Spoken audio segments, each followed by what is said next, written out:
Hello and welcome back to the channel. Today we're playing Chaturanga, an ancient form of chess. In Chaturanga, the bishops are called elephants. They can only move 2 squares diagonally and they can also jump. The queens are called counselors and they can only move 1 square diagonally. The rooks are called chariots, but they're still rooks, and pawns can only move 1 square at a time, so no en passant. My goal is to win 3 games, and I will only play against higher rated opponents. Let's get started with game number 1. Alright, game number 1, we get the white pieces, and a little bit of a moral dilemma because I always play d4, which is notoriously in front of the queen, but here the king and the counselor are actually swapped. So I don't know if this is d4 or this is d4, but I'm going to assume it's the pawn in front of the queen. We get knight to a6, which is mildly amusing to say the least, but that's not going to stop me from trying to control the center. We get knight to c5, threatens the e4 pawn, so I will defend it, and we also have to think about how we're going to develop in this position. The opponent has definitely chosen a very unique approach. I'm going to try to restrict that piece from being able to move back into the center, but they are going to find a way to reroute the knight, and I'll admit knights are probably the easiest pieces here to develop. Second are the rooks, we just need to open up a file, and third is probably the counselor who just shuffles around diagonally, on whatever squares you are working with. But the most difficult one is the elephant, and I honestly clowned it pretty hard in the last episode because out of all of the squares on the board, it can only move to a total of 8 of them, because it has to move 2 squares diagonally, and it can jump, but it only can move to 8 squares on the whole board. So it's not a particularly powerful piece. We get f5 challenging the center. I guess we'll go ahead and just take. The opponent takes back. If they want to trade their knight for my elephant, I would be more than happy to oblige. Okay, but they don't. They move the knight back. Let's develop the counselor, and I'm probably going to do like a little pseudo castle, because there's also no castling in this variant. Let's push this pawn and develop the elephant this way. That way we target the knight, and I'd also like to develop this chariot and actually castle my king back to f1. I think that way it'll be kind of like setting up opposite side kings. My king would be on this side of the board, the opponent's king would be on the queen side, and it could make the game a little more dynamic. We get d5, which does set up the idea of this fork. If I play my elephant here, my opponent takes, I take back. There's no more forking idea, so we'll play that. We are down to a minute 30. Nothing new, but something to keep in mind. Oh, we get d4 anyways. Okay, I will take the opponent's knight. They will probably take mine. I'll take back with my counselor, and I would argue that I'm a little bit better developed than my opponent is here. We get g6 targeting the elephant. Now the interesting thing is that I don't really think these elephants are worth all that much. So I don't think it would be insane to play like g4 and just sack it. But at the same time, it's probably not necessary in this position, so I will go back. I've also kind of decided that the pseudo castle is probably completely unnecessary. We do get knight to f4. And the reason I say that is because there's no real piece like the queen, for example, that could lead a very scary attack right away. Okay, knight to f4 does target the elephant and the pawn. Okay, let's just play this. And if the opponent wants to take, that's totally fine. I'm going to defend my pawn and try to come down and hunt the knight. I do find it interesting how tactics like this might actually work in this variant, because in normal chess, obviously you have longer range pieces, like a bishop, for example, would normally be here defending that knight. And the elephant actually does develop, but I don't think it's going to stop us from capturing this knight. We're just going to walk our way up.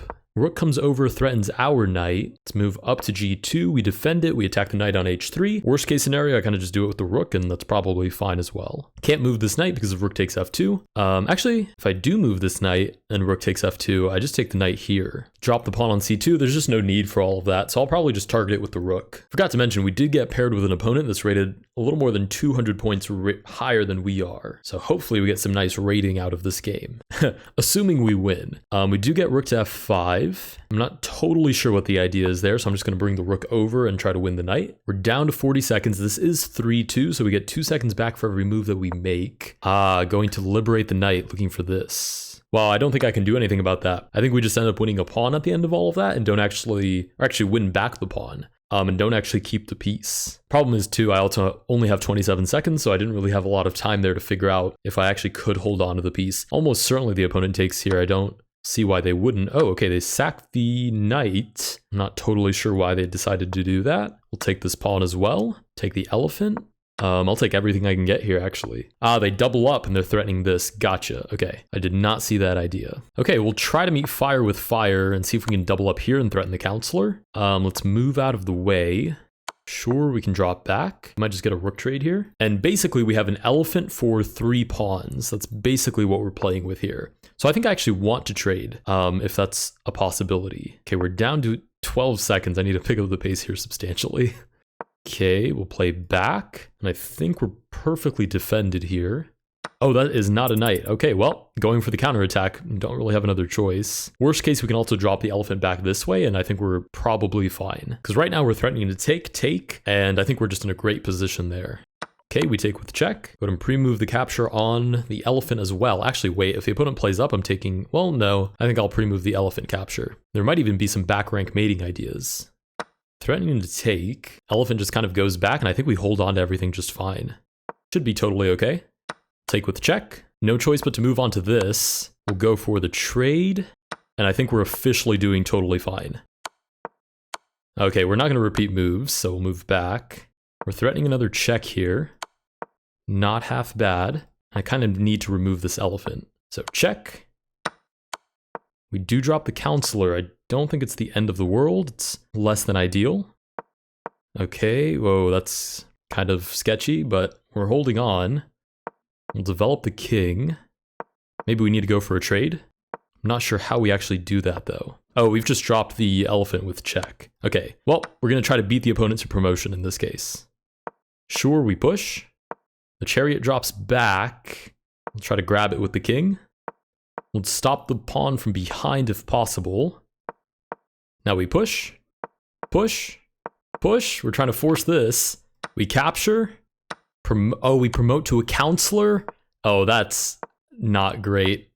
So the opponent basically has a rook to play with. I didn't realize we could only promote to a counselor. That is less than ideal.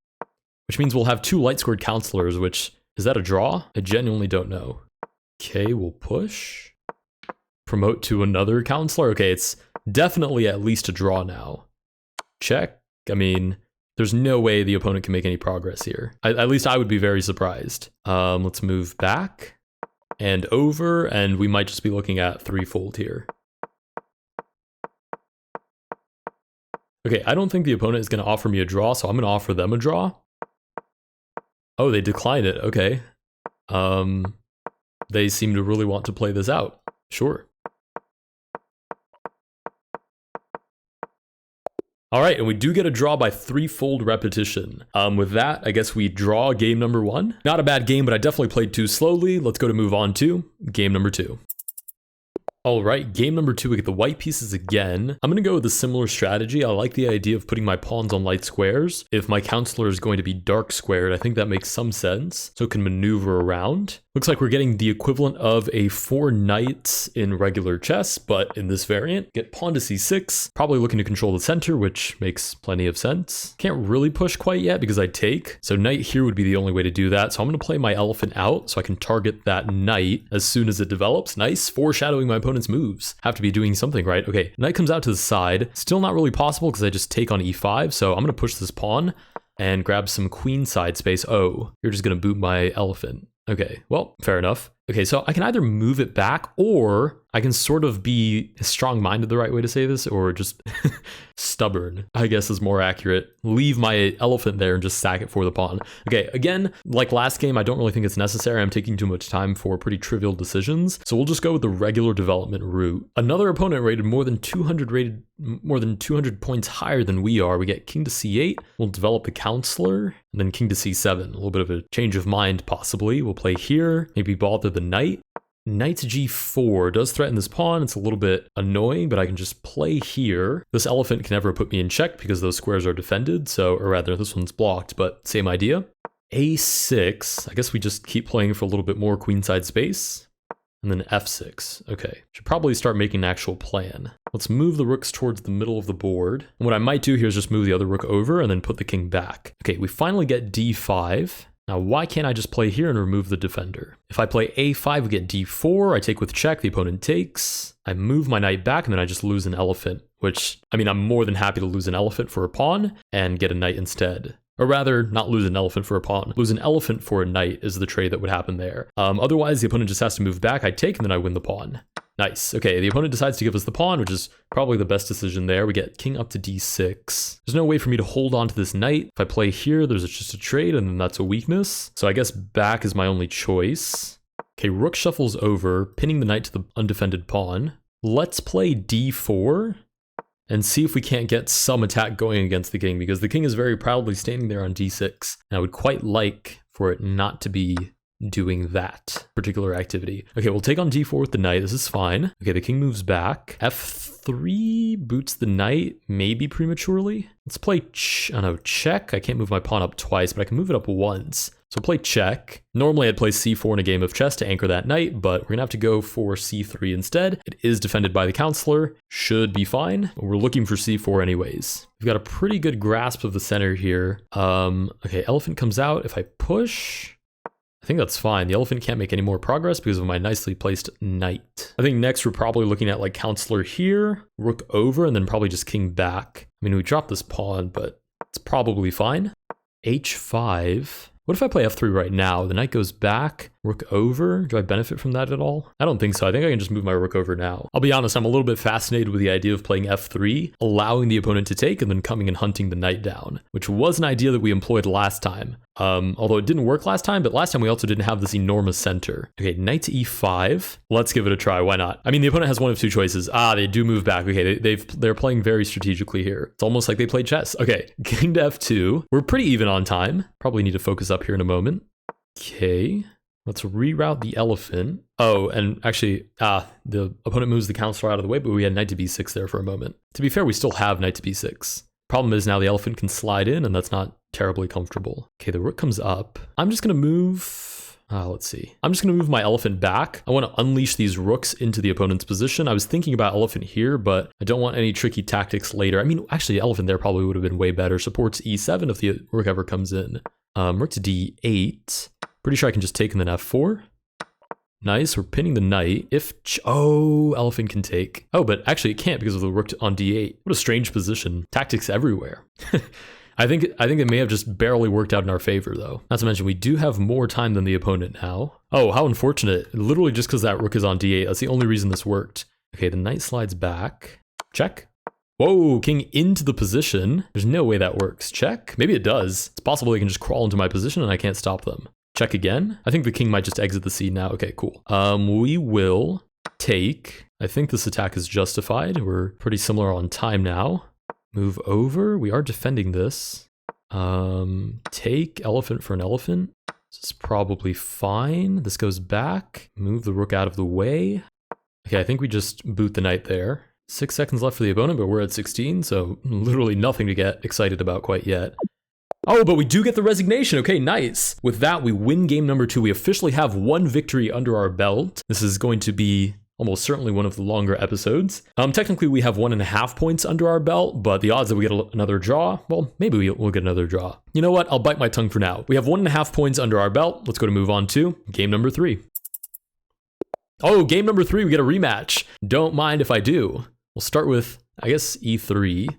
4 knights opening again. No, they're going for a different strategy. Okay, what is this? Oh, are they memeing on us right now? I don't know, but I'm going to take advantage of the opportunity to grab the center if they allow it. They stopped just in time. I can still play d4 and then recapture. And if they don't play anything, I push e5. I have a nice outpost. Ooh, e5 is super nice there, I think. Okay, f5. Okay, it's a little bit of a closed position now. We have this idea. Ooh, the opponent goes h6. I'm going to take advantage to slide my elephant in and bother their knight. I can probably just move over. Fair play. Let's play g3 so the knight doesn't have any more scope. And if we do get booted, we can just move back. I mean, f4 is possible, but it's less likely now. c5, I play here. There's some really interesting ideas in this position. Okay, we do get c5. Oh, and they're trying to uproot e5. I see the issue. Okay. We may have overextended here quite a bit. Yeah, and if I take, the opponent takes back, it's just open sesame. Okay, we'll play here for now. We're going to drop this pawn if the opponent takes, but maybe we have some sort of counterplay. Okay, we'll go ahead and take back with this knight, so this is never a problem. Okay, surprise, surprise, the opponent does take. Let's develop an elephant, and maybe we can even sacrifice the elephant for 2 pawns. I mean, the net difference would be 1 pawn since we're already, down a pawn, but it's an interesting idea. We get elephant to d6. In fact, it's such an interesting idea, I'm gonna go for it right now. Oh, wait a minute, I can't recapture quite yet. I have to take here first. Okay, that was close. I even pre-moved it and everything. Okay, now we can take on f5. We are threatening the elephant for free, and I will take it for free if possible. We are threatening this pawn. We have an open file. There are very specific things working for us in this position, and then there are some slightly more obvious things that are not working in our favor. Okay, if we take counselor here, honestly should just be a free pawn, so I'm just going to take it right now, even though I do kind of need to start developing quickly. Okay, we'll line up the rook. I like that there's this little intersection going on. It brings up the possibility of tactics. We do drop the counselor for the knight. I think I'm okay with that. Oh, interesting. Elephant comes out and targets the rook. Yeah, that's an issue. Okay, well, I'm definitely not losing the chariot for an elephant, so I'd rather trade. Okay, the counselor does develop. It's kind of threatening to trap our knight, so we'll just move back for a moment. Okay, threatens it again. We'll move back. And then maybe we just like shuffle over and develop the rook. Okay, shuffle over. If we ever get like elephant here, counselor comes out, not really an issue. I think we're doing okay. I mean, if the opponent offers a rook trade, it's not great for us, but okay, they're looking to open up a file instead. Let's play this, and I actually quite like the idea of 2 connected passed pawns instead of 3 facing another pawn. So this is actually good, I think. Not to mention I have the option to shuffle over to this file if the opponent tries to trade here, which they did. Okay, they defend with the other rook. Let's play this and boot the elephant. It does move back. Let's play the knight back. We do have the idea of this check, which is kind of interesting, but I really just want to block the possibility of a rook trade. Oh, this is check, and we definitely just take that. Nice. We take. This is good. We're up on time. Okay. Can't move back here because that just loses, and that's free. So knight back to e5, and then we just need to start working on pushing these pawns and causing problems for the opponent. So we push, and we'll support every pawn movement with a king move. Oh, threatens the counselor. Tricky, tricky. Let's move the counselor out of the way. It's about all that it threatens, so now we go in for the counterattack. Nice, we can push. This is not an issue because of the knight. Check. Oh, check, the king moves down. How interesting. Okay, check this way first. Pushes the king back, and then I guess we can just push here. Oh wait, that's not even check. What am I doing? Oh my goodness, I thought this was the bishop. All right, well, king over, I guess. It's not lost. It's not as good as 2 connected passed pawns, but it's not lost either. Rook shuffles over. I guess we'll just protect it. Sure, we'll move you out of the way. Not that I'm terribly concerned about keeping you on the board, but you are an extra piece, so I'll take it. Rook comes down. This little idea? I mean, check, I move out of the way. Oh no, I can't because the elephant covers that square. Not seeing anything today. Let's move closer. Okay, shuffle over again. Check, I move down. Not really sure what I'm getting at here. I feel like I'm just buying time on my opponent. This is probably fine. Oh, and we dropped this pawn. Okay. Yeah, now we're definitely just playing to survive. Ooh, nasty check wins the chariot. Kind of a disgusting play there, and then we pick up the elephant as well. Okay, so we're winning again. Kind of a nasty way to play that, but winning is winning, and that's just a free pawn, unfortunately. We'll play back and hold on to this. How do we target these pawns as effectively as possible? Here and then here. I guess we go, if I play back, there's just here, takes, and I drop this pawn. Okay, we'll play this instead, and see if the opponent wants to play knight and counselor versus king. Ah, they don't. Okay, they move back. Oh, I can't play here and catch this because of the elephant. Ooh, very well played. Okay, we'll just bring the king over. I don't think we have winning chances anymore, but I would say it's probably still worth playing. This would be really nice. Because if we can get this, we trap the elephant. But they might be looking to free it in just a second. Okay, that's exactly what they're looking for. This might be another draw under our belt, but I will try to make something of it. Try to push into the position. Oh, goodness. Oh, I can push. I can just go straight down because the elephant, I keep forgetting it's not a knight or a bishop. It only controls these 2 squares. If I play here, this, I move back. Maybe he's fine. Maybe he's still winning. Oh, there's a trade. Okay. If we do trade, this is... Oh, wait, I won! Oh, wait, I totally forgot that this... Okay. I totally forgot that some of these variants, if you're the last person with a piece on the board, especially very drawish games like Chaturanga, or rather Chaturanga can be a very drawish game, they have what's called the bare piece rule, which means if your opponent is the last one with only their king and you still have any piece on the board, you do win the game. So I guess we now have 2.5 points under our belt. Let's go to move on to game number 4. All right, game number 4, we get the black pieces. The opponent is going for a similar opening to what we did. Oh, the exact same thing. Okay, cool. I do think it makes a lot of sense. You place a pawn on the opposite color of the counselor. Gives your knights a pretty easy place to develop to. Oh, and they're going for the d4 push right away. Okay, we do have control over that square right now. So I'm going to double down on developing the knights. It just seems like a bunch of free pawns if they try to force the issue. Okay, f3 defends it, but makes it a little less clear where this knight goes. Let's play oh, I was going to play d5. That's funny. We'll play d4, and there's definitely the idea of eventually developing the elephant. We get counselor to f2. We might as well develop the elephant right now. Okay, knight to e2. They're definitely looking for d4. If they do push d4 and we push d5, takes. I mean, it's probably fine. We're going to go for a pseudo castle here.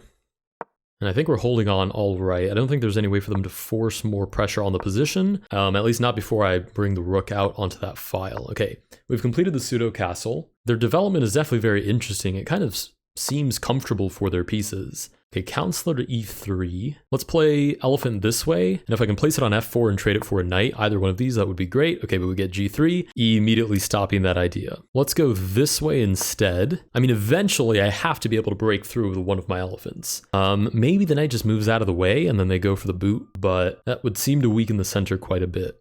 Oh wow, the knight does in fact just go back. All right, let's play counselor d7, I guess. I'll try to bring more pieces into the attack. Down to 2 minutes. I mean, this was probably the original idea. Just move back, maybe this way? I don't think I win anything by stopping my own chariots from looking into the position, though. I think it makes more sense to drop back this way. The only reason I do say center is because if I drop back to the side, b3 stops me from ever coming back. If I drop back to the center, there always has to be a piece on both of these squares. But I don't know, it doesn't make a lot of sense to me to put it in the way of the rook. So I'm going to play my elephant back to a6 instead.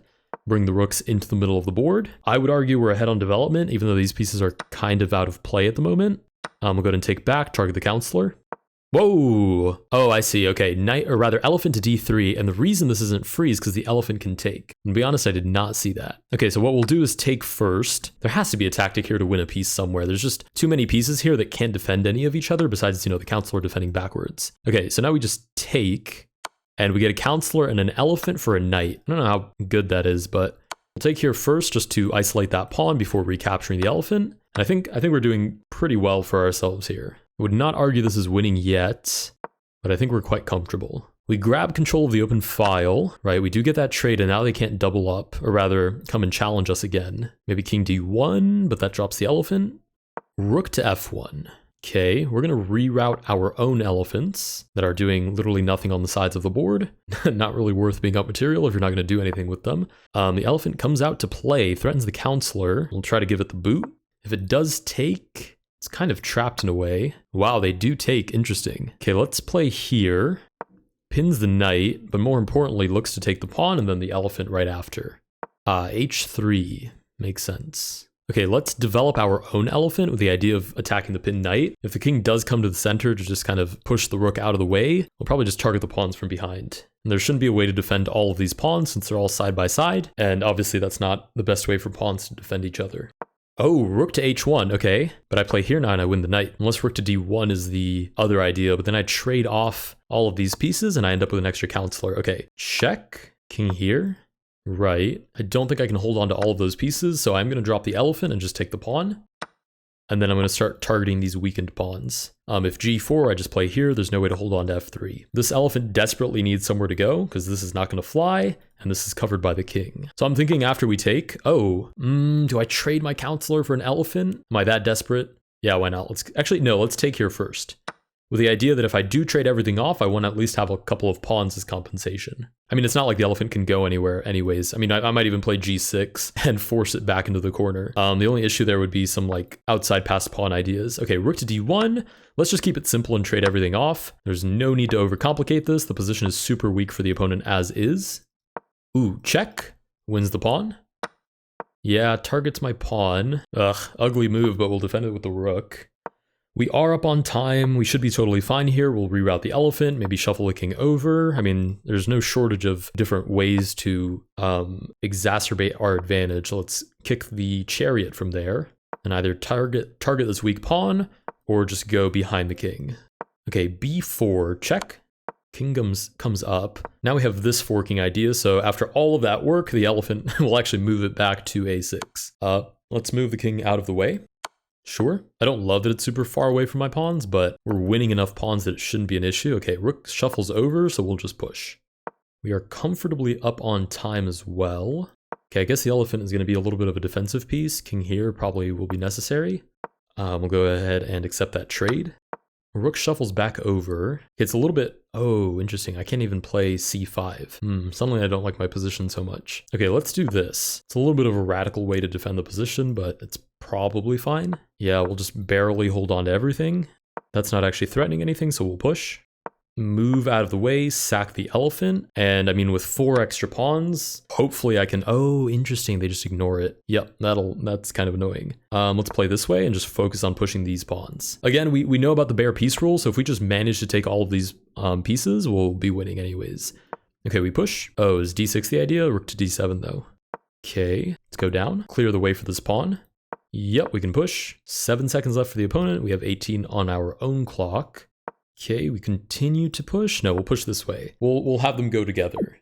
Okay, and with that, the opponent flags, and we do win game number 4. All right, with that, we conclude with 3.5 out of 3 points. Not bad if I do say so myself. We got some pretty good victories on much higher rated opponents, actually, and we got some rating points as well because of it. I'll admit this probably isn't one of my favorite variants. It introduces a lot of very similar, but at the same time, completely different ways of thinking compared to normal chess. Let me know now and below what you guys think of this chess variant. If you guys did enjoy this video, please consider liking and subscribing, and I will see you guys in the next one.